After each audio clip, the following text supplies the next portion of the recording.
tutorial for you how to tape and mud drywall. My family owns a construction company and I came back here to Oregon to visit and I got roped into doing a little construction work.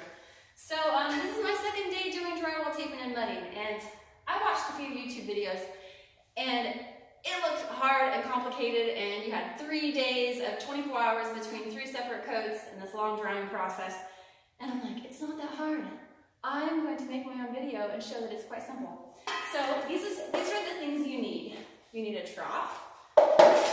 You need a 1-foot trowel. You need a 6-inch trowel. And this trowel for corners is great. It's for 90-degree corners. Don't try it on other corners. It doesn't work. It's annoying. So obviously you need tape and a bucket, an empty bucket. You don't have to buy joint compound pre-mixed and made in a bucket because they're $15 a pop, very expensive. What you can do, this is the best. Buy a box. This is BDX Taping Light joint compound. It's only $8 a box. It comes in a big plastic bag. You just dump your plastic bag, peel it over the edge of your bucket, and all your compound is in the bucket, and you just saved yourself a bunch of money. In the long run, that adds up. So I'm going to get started, and I'm going to show you how easy this is. Oh, the other thing you need, well, I recommend a wet rag, because I get messy. As you can see, I think there is more compound on me than we have on the walls. That's okay. It's water soluble. It washes out. And I like a little bucket of water to put my trowel in between using it. If I'm going to put it, like say you don't have a lot of corners, put this in there so your compound doesn't dry on your tools. Because you don't want crusty, dry stuff getting in with your nice wet mud. It makes your life very difficult. So keep your tools clean. Always clean them in between passes. Keep your wet rag handy. And yeah, let's get started.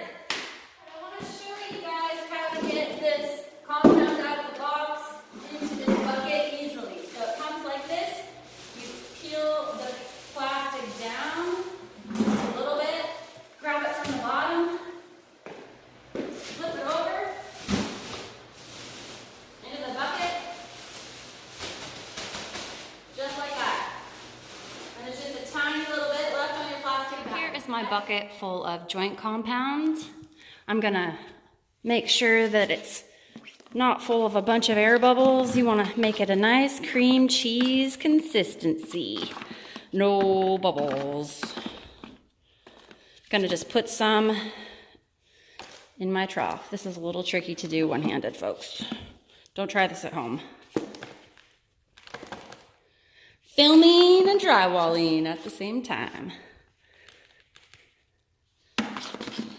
I would normally be scraping the edge of my trowel, but I'm only one-handed. All right, so we're loaded up. Let's get up on this scaffolding. I'm gonna tackle that joint right there. Ideally, I would be filming with the joint a little lower, but I've already done these. So I'm gonna go for that one. Hang on. Okie doke, folks. I'm gonna tackle this seam right here. I've got a little drill that has the drywall bit so that it sinks in the perfect level. Make sure all your screws are not flush. Ideally, they're sunk a little lower than flush. And if they aren't, just give it a little boom. Sink them a little deeper. They're covered very nicely by drywall. So first thing, grab your trough of mud. I like to work fast, so I'm not going to use this bad boy. I'm going to use the 12-incher. Boy, does it make your work go faster. I'm going to spread a nice, just glob on the wall and a nice amount all the way across. I think I will stop right about here on that line just to make things go smooth for this little bit. So I've got a whole bunch globbed on. This is what I'm going to put my tape onto. Folks,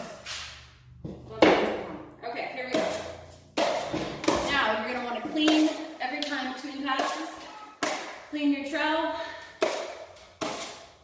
Real nice, keep a clean edge. We're just gonna drag this and take off a whole bunch of this extra mud. You don't want a huge gob on there.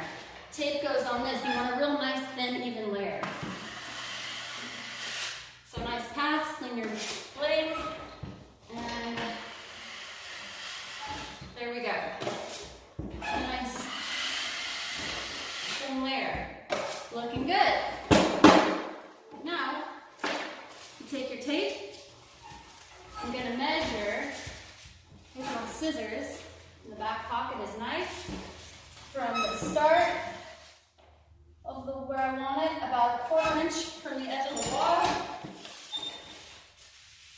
to there. Scissors and cut. Now, not everybody does this next move, but I highly recommend it for any horizontal joint or vertical joint, just not corners. I like to keep my tape dry for corners so that it holds that nice 90-degree bend, 90-degree edge, a real crisp edge. Well, this is flat, so we don't want it. So we're gonna just fold it up like this. I'm gonna dump it in this bucket of water. See, just wet it, pull it out. I don't know why, I really like doing this. I feel like it lays a lot flatter, easier, and just wring it out with my fingers like that. Some people wet their tape, some people don't. Up to you.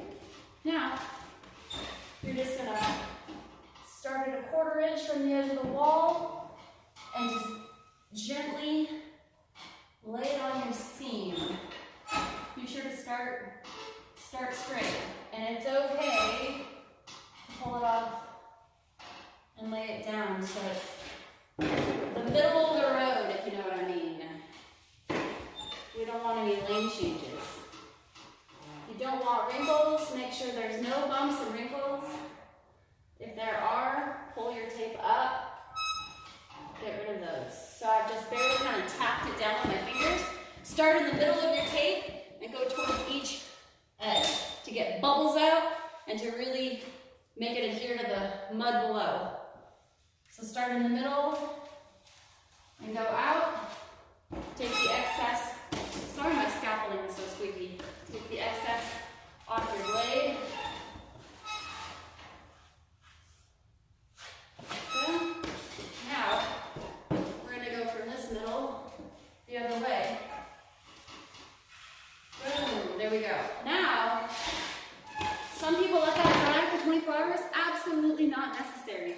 Grab your trough, grab your 12-inch blade, 12-inch trowel, sorry, and we're going to bob a whole bunch of mud on it. Right in the center.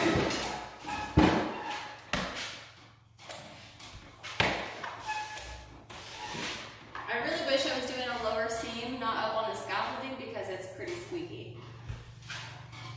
Okay. Now, there's a whole bunch of mud on there. This is the best part. For a nice feathered edge, I like to do like a preliminary feather. It makes it so much easier to get a very beautiful feathered edge if there's an existing feathered edge, which the mud slides onto, that's already there. So this is what I do. There's a big, thick gob in the middle. Just pull it out, make a nice feathered edge. Pull it down. Clean your trowel. Just get that mud kind of spread out in a wider seam. And I do the same thing going up. Just dropped a big blob on my leg. Going up. Stand up for this one.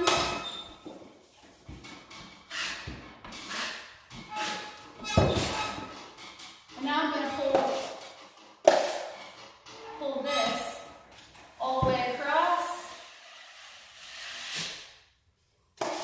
Folks, it's that easy. I might clean this up just a little. I can't quite get this upward motion because of the ceiling, but there we go. That is a beautiful covered seam. Now, it's feathered down low, it's feathered up top. There's a nice nice thick coating. In the center, there are no high spots or low spots. And the tape, you can kind of see it. That's okay. Because tomorrow, after it dries 24 hours, I'm going to do a real clean, quick final coat pass over it. And that makes it like primo done. Like one quick little final coat. That's how you do it. What did I do? I did that in what, like 3 or 5 minutes or something? So, it's not that hard. My scaffolding is so squeaky. Sorry. Thanks for watching. Okay, folks. Now we're gonna do an edge of a wall that has metal flashing on it. It needs all the drywall mud. There's basically a big indentation here. We need to make this high part of the flashing level with the back part of the wall here. So you're basically building it up. It takes 2 coats. You'll do a first draft, and then you will come back after 24 hours, and you can fine tune with one final coat. So this is how you do it. You don't need the small trowel, you need the big trowel and a lot of mud, because you're going to be building up a big space. So I like to just roughly glob it on like that, from towards the flashing, like this. Boom. I already filled this outer edge, and I'm going to do this last side. Takes a lot of mud. Alright, so just glob it on real thick, build up that space. So it's nice and high. And now, clean your trowel real nice and clean. And we're going to want to make that feathered edge. Let me move this. So I have found that drywall mud really slides nicely on itself, and if you make a preliminary nice feathered edge, everything after that is easier. It's cleaner and better end result. So I'm going to make that feathered edge going this way. So I'm going to just drag this product out away from the metal flashing.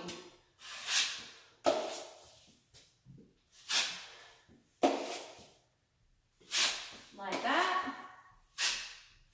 You want that real nice transition edge. That's what I'm making right now. So this nice smooth edge is already there. You can come back in and build up some more product in the middle if you want. Now, clean your trowel. And then I'm going to fill these low spots. You can already spot low spots. If you spot bubbles and low spots, go ahead and kind of work compound on top of it and just fill those holes nice and high. Clean the trowel again. Okay, now I'm going to do this final pass of even pressure. This edge is nice, it's built up nice and high. Make sure about a 1/4 inch or an inch of the right side of your trowel is hanging off the flashing, obviously. You want that clean transition and nice edge. So, here we go. Even pressure, nice and smooth, all the way down. There's a little pocket there, a little air bubble. You can put a big blob there. And there's also, looks like a piece of plastic from the bucket. We'll get that out of there. Sometimes it doesn't always work the first pass. So, one more go. Boom. And even if there, see, this is why you don't ever want dry chunks in your pan, because they make your life difficult, and that happens. Put a glob there, one more pass. Beautiful. You can kind of clean edge, come up the edge of that, pull off mud, but all of that sands off very easily. Now, there's a teeny little line here that you can just whisk into your feathered edge. The rest is very sandable. You basically just built up that big transition from high to low. And now, it's ready to dry for 24 hours. You can come back through for a final quick coat on that. Easy peasy lemon squeezy. I wanted to show you a little more of an up close and personal vantage point of filling that edge. So here we go. I've got a trough full of mud, and I'm going to try this one-handed. I scraped some away and I built it up. So this is literally how much you're building up. You're really getting it on there. And I like to drag it towards the metal flashing, I think you call it. I have a bit of a shadow here. Let me change this light. There we go. So now you can get an idea of how thick this is on here. Gonna just gob it in really good. And this is a demonstration of that feathered edge technique. So just really pull it out away from the wall. If I had an extra hand, I would clean my trowel between each feathering pass. See how there's a low spot here? See, you can see the flashing. You're gonna wanna build up more product. You can also see it's a little bit low right there. There's an indentation. So we're gonna grab more compound. Just really get it on there. I didn't anticipate how hard it is to feather with one hand if I can't clean my trowel. All right.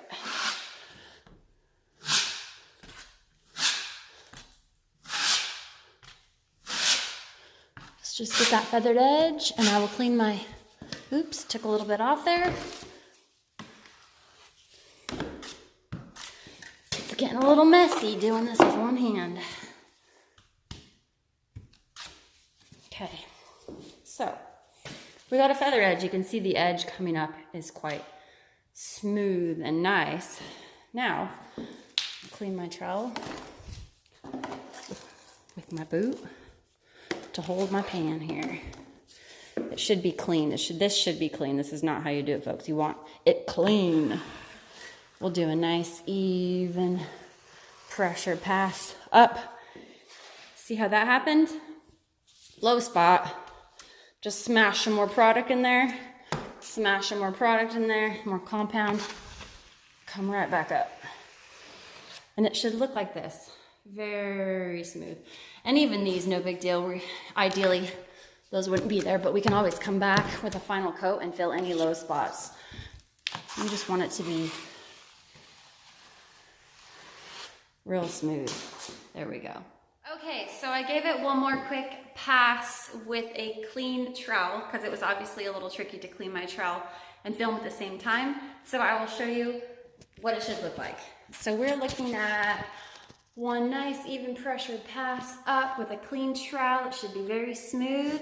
And I went ahead and did the butt edge there for a first coat. So both of these edges have first coat. I will let them dry for 24 hours.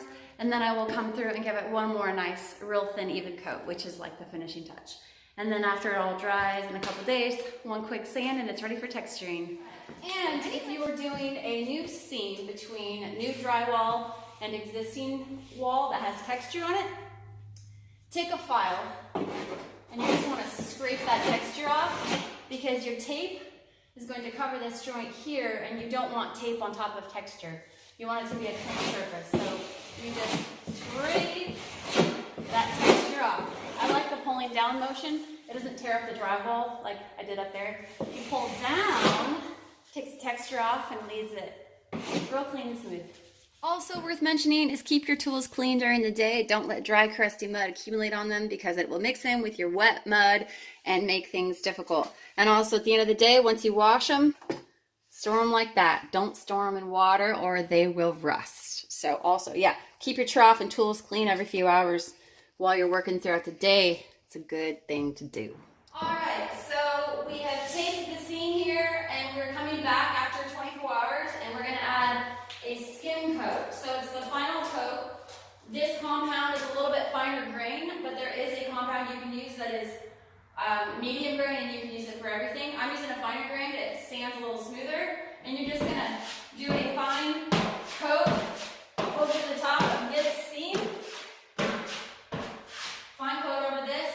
You're gonna make it real smooth like that. You're just basically feeling on the walls. I have sanded this. First coat, I sand, I come back, put my skim coat on, and I'm feeling for any sort of bumps in the wall, and I'm gonna feather it out. The bigger the bump, the more wider feathering you have to do. And when I say feathering, I mean dragging the mud out away from the seam. So this is quite smooth. I don't feel a lot of ridges or bumps in it. So I'm just basically going one more coat over the tape. Make sure there's no lines.